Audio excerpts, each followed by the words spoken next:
In the quiet suburb of Maple Grove, the air always smelled of trimmed lawns and weekend barbecues.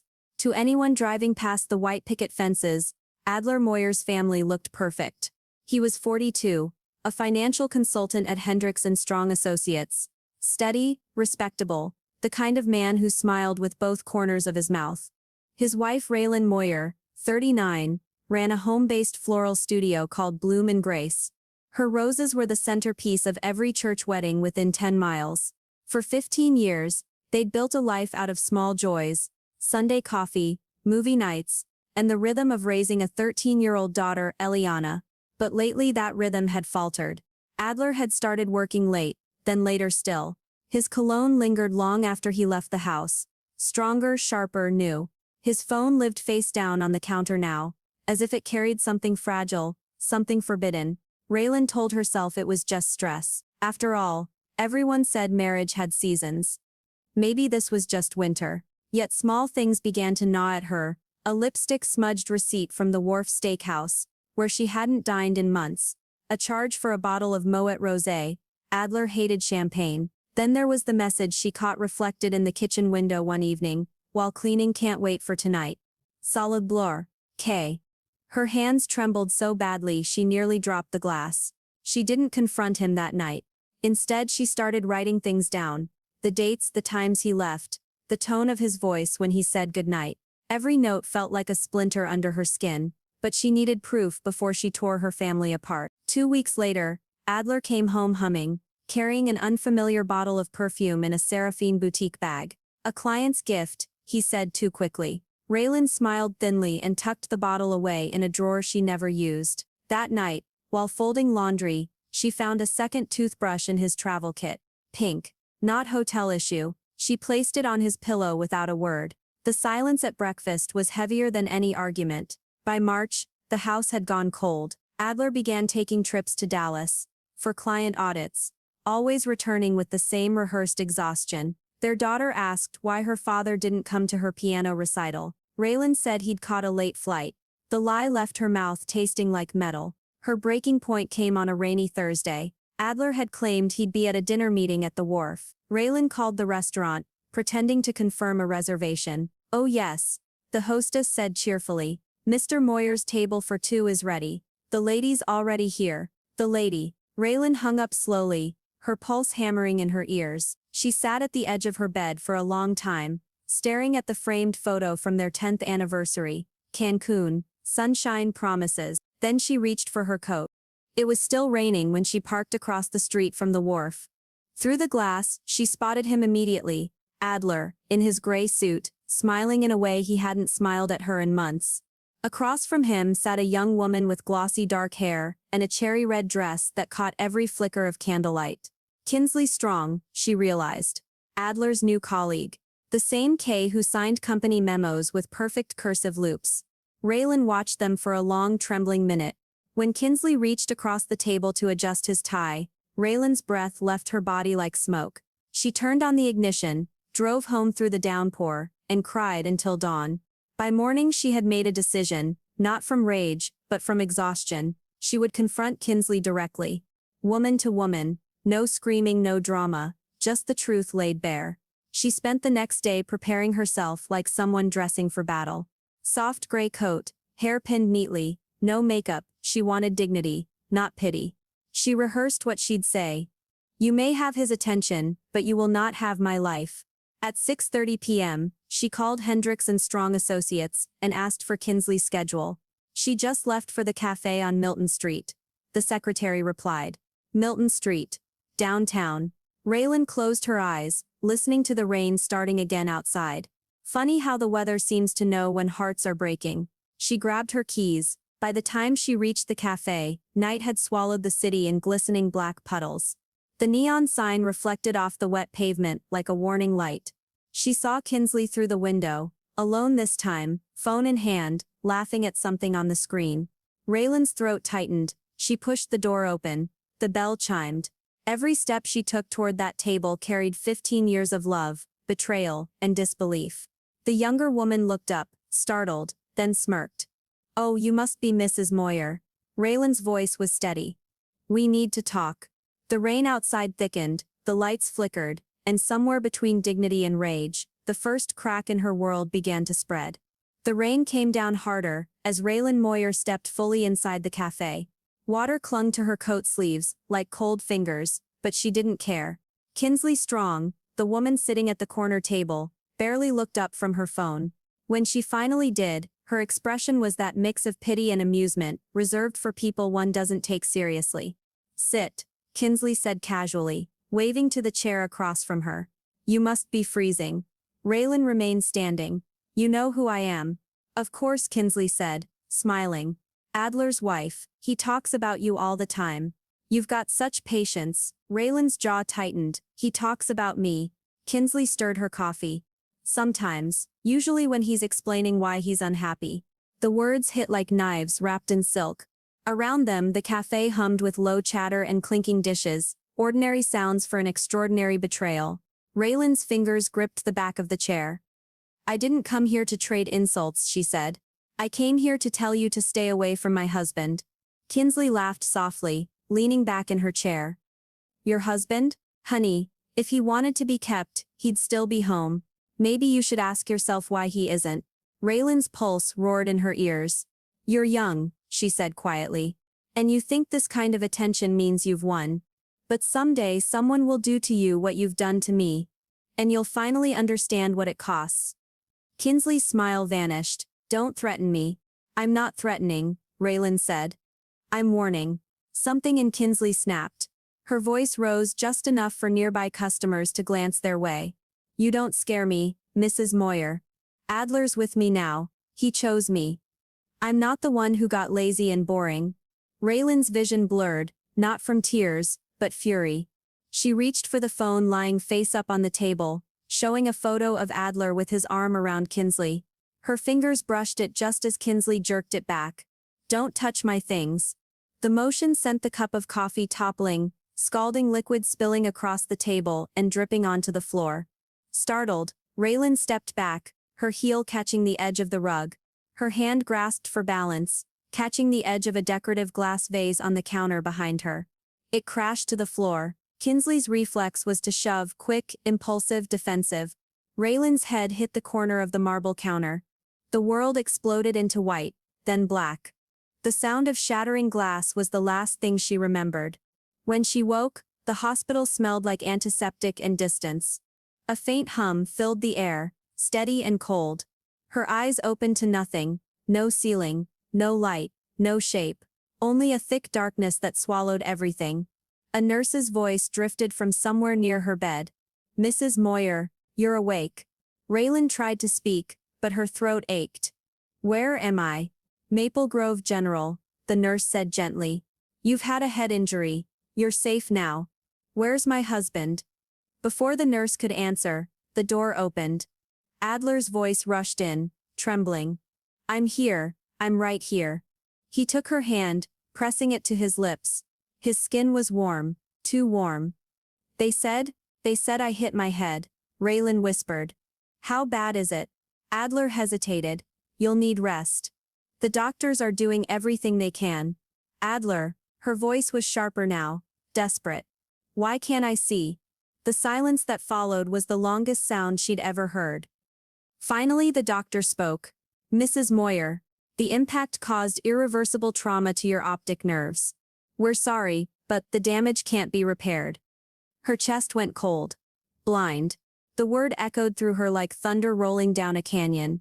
Adler wept quietly beside her, shoulders shaking. But there was something strange about his grief, too measured, too rehearsed. Days blurred into weeks. Friends visited. Neighbors brought casseroles. Everyone pitied her, calling her brave, calling Adler a saint for staying by her side. But Raylan heard things others missed. The way his footsteps grew heavier when he entered the room. The way his phone always vibrated in another part of the house. The scent of perfume she didn't own clinging to his collar when he kissed her forehead goodnight. At night, she lay awake, replaying the cafe scene. The shove, the pain, the glass. But the part that haunted her most wasn't the accident. It was Kinsley's voice. "He chose me." Humiliation crept in like fog. She couldn't see her reflection, but she felt the world looking down on her, a blind wife, a tragic story, a symbol of pity. The charity fund Adler started in her honor made headlines. Donations poured in, cameras flashed when he spoke about forgiveness. Forgiveness. Raylan began to smile in front of people, quiet, polite, grateful. But deep inside, something colder than grief had taken root. At the end of the third week, Adler brought in a caregiver, a sweet woman named Celine Ray, to help with her recovery. He said it would make things easier. Raylan agreed, though she already knew she'd never make things easy again. The world had turned dark, but she was starting to realize darkness didn't hide the truth.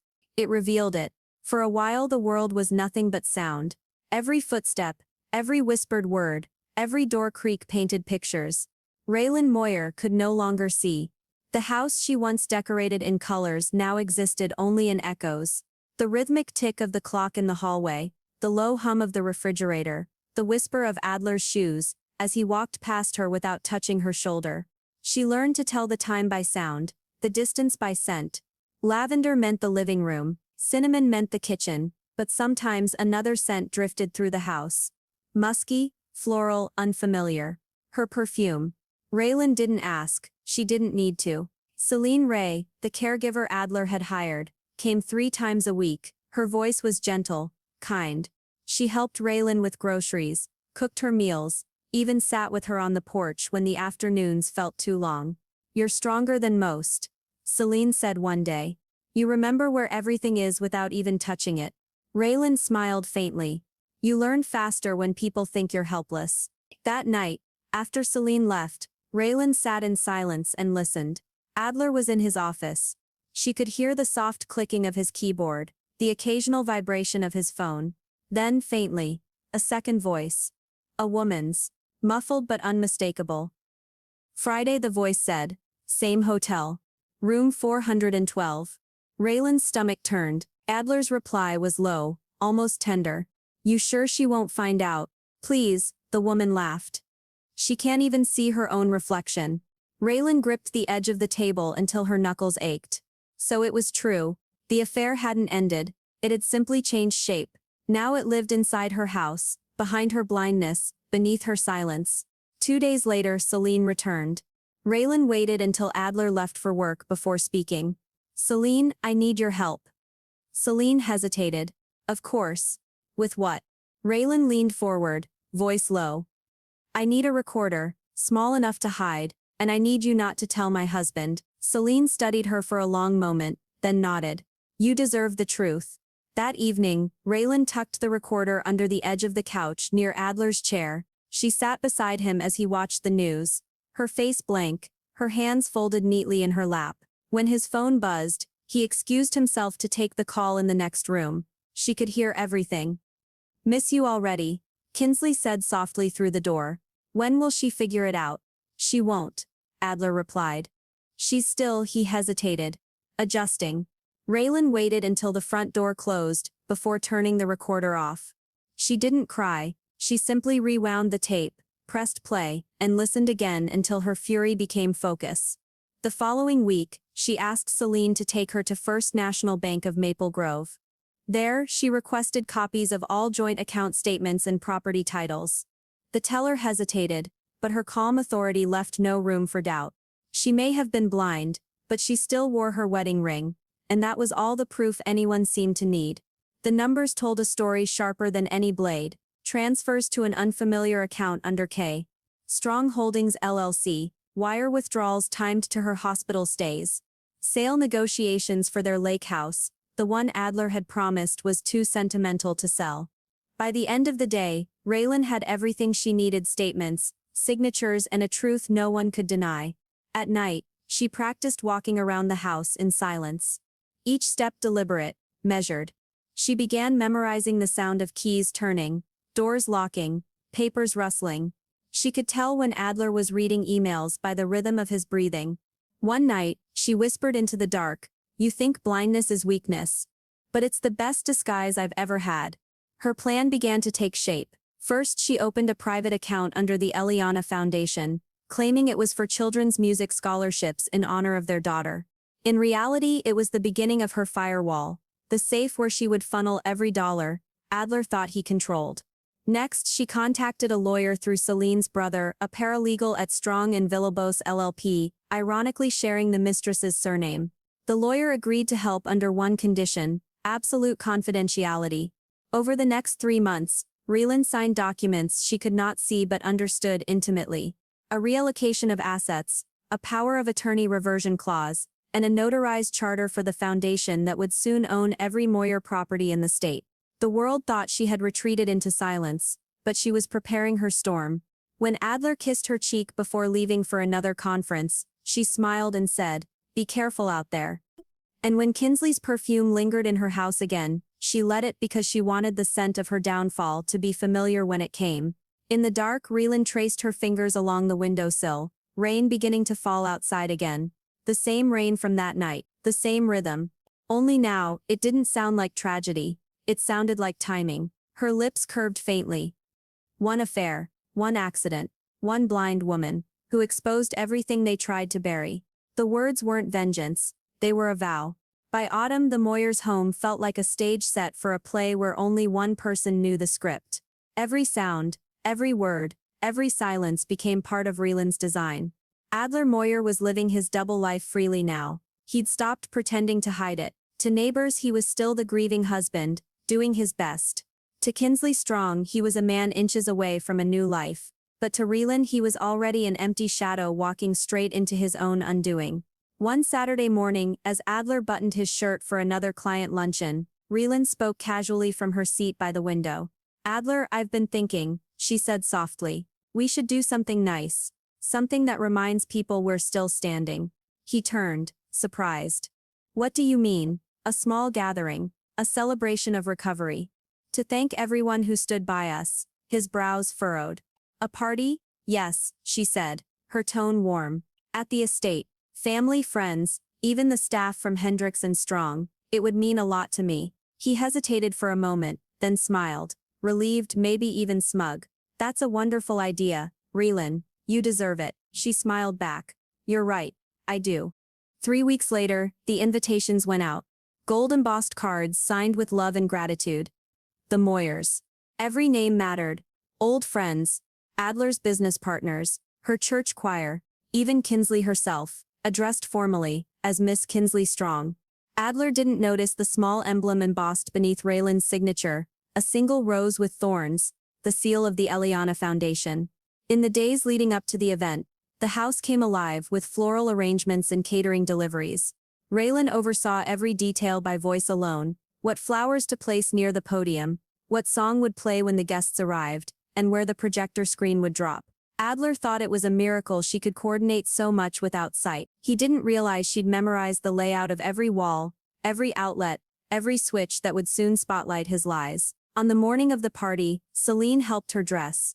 The gown was deep navy silk, soft to the touch, elegant but modest. A silver bracelet clasped around her wrist, the same one Adler had given her years ago on their anniversary. Celine brushed her hair gently. "Are you sure about this?" Raylan smiled faintly. "There are truths that heal, and truths that burn.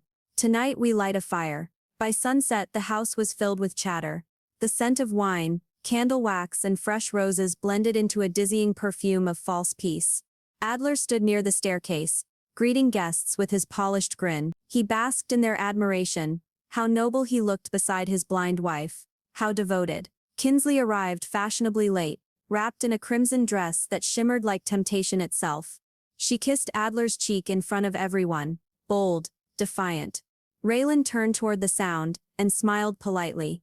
"I'm so glad you could make it, Miss Strong," she said, her tone calm, unbroken. "You've been such help to my husband." Kinsley's smirk faltered for the briefest second. "Oh, of course. Anything for the firm." From the corner of the room, the hired string quartet began playing softly. Then came the moment everyone waited for: Raylan's speech.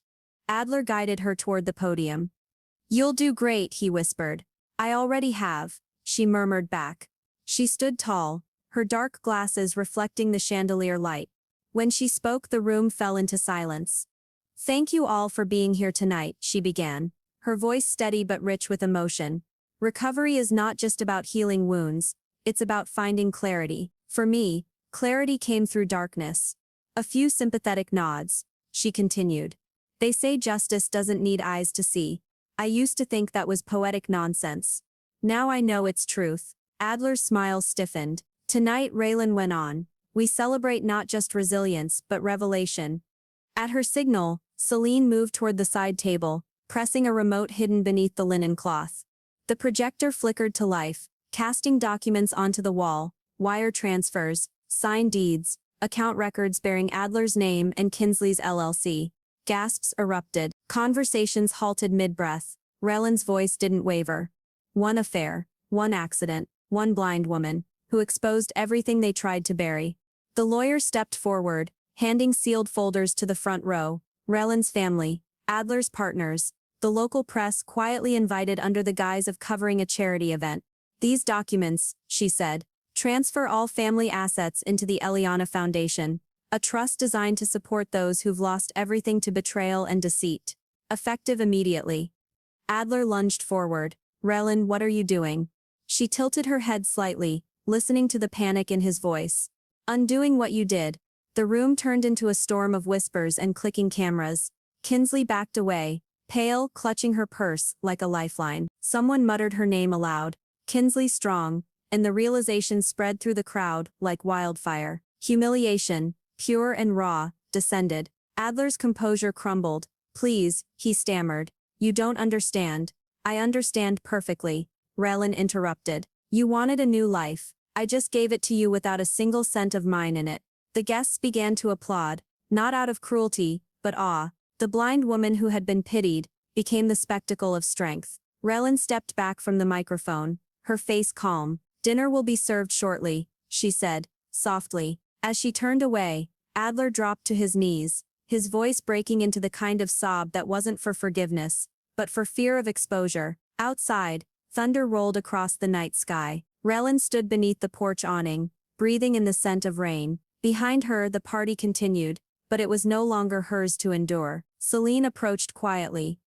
It's done. Raylan nodded. No, she said, it's just beginning. Morning arrived to Maple Grove like a slow verdict. The local news had already picked up the story. Blind wife exposes husband's affair in front of 60 guests, turns family empire into charity. By breakfast, Adler Moyer's name was trending across town, not as a respected financial consultant, but as the man who betrayed the woman who couldn't even see the knife he was holding. By noon, the calls started. Hendricks and Strong Associates released a statement announcing Adler's indefinite suspension pending ethical review. Within hours, 2 major clients terminated their contracts. His phone buzzed non-stop. Colleagues, old friends, even church members, demanding to know if the rumors were true. Inside the Moyer residence, the silence was no longer peaceful. It was the sound of a man dismantled by shame.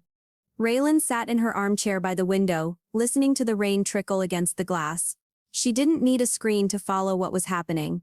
The sound of his pacing, the clipped tone of his voice, the way he slammed drawers, all of it told her the story better than any headline could. Adler appeared in the doorway, eyes bloodshot. You've destroyed me, he said hoarsely. Everything I built, gone. My reputation, my business. She tilted her head, voice calm. You built it on deceit. I just opened the windows and let the sunlight in. He clenched his fists. Do you have any idea what it's like to have everyone whisper your name with disgust? Yes, she said softly. I do. He flinched, realizing his words had circled back like a boomerang. For the first time in years, he had no power over her. Across town, Kinsley Strong was fighting her own storm. The morning papers had printed her name beside Adler's in bold black ink. The board of Hendricks and Strong issued a statement distancing themselves from her. Her career, built on ambition and charm, collapsed overnight. Reporters camped outside her apartment. Former colleagues whispered as she passed. What had once been confidence turned to panic. Every glance felt like judgment, every silence like a sentence. For the first time, Kinsley understood what humiliation truly tasted like. Bitter, endless. Back at the Moyer house, Celine arrived with groceries and the morning mail. You've got another envelope from the foundation board, she said, setting it beside Raylan. Raylan smiled faintly. The board meets tomorrow. They're transferring the first $300,000 in scholarship funds. Celine hesitated. You really gave it all away. Everything that was poisoned, Raylan replied. Let it heal someone else. She rose from her chair slowly, tracing her hand along the wall. I may not see light the way others do, Celine, but I feel it, every sunrise. Every truth that finally stands unhidden. Outside, thunder murmured again, the same kind that had filled the air the night of her accident. But this time, it didn't sound tragic. It sounded cleansing.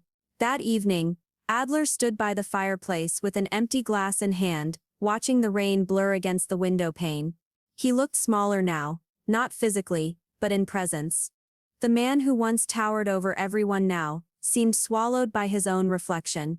Where will you go? Raylan asked from her seat. He didn't answer right away. I don't know, he said finally. There's nothing left here for me. She turned toward him, expression unreadable. There was once. You just couldn't see it. He looked down at her, tears filling his eyes. Raylan. I never wanted this. Her voice was steady, cold, but not cruel. No one ever wants to fall. But you built the ledge yourself.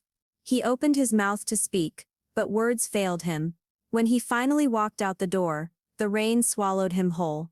The next morning, Raylan moved into a smaller home near Lake Redwood, a quiet place where the air smelled of pine and renewal. Celine helped her unpack, laughing softly when Raylan insisted on placing everything by memory. There were no photographs on the walls, only the faint sound of the lake outside, and the distant laughter of children walking to school. Raylan sat by the window, fingertips tracing the raindrops on the glass. She whispered to herself, almost as if speaking to the reflection she could no longer see. Justice doesn't need eyes to see. Weeks passed. Word of the Eliana Foundation spread across the state. Scholarships for widows, funds for victims of financial deceit, a legal aid program for women whose trust had been betrayed. People began calling her not the blind wife, but the woman who saw everything that mattered. One journalist asked her in a televised interview, "What kept you going through it all?" Raylan smiled faintly. "I realized something simple," she said. "Sight isn't the same as vision. Some people see everything and understand nothing. I lost one and gained the other." That night, after everyone left, Raylan walked out onto her porch. The rain had eased into a drizzle. Somewhere in the distance, a bell chimed from the church at Maple Grove. 12 slow tones. She lifted her face toward the sound, a small smile playing on her lips. In her mind, she saw nothing.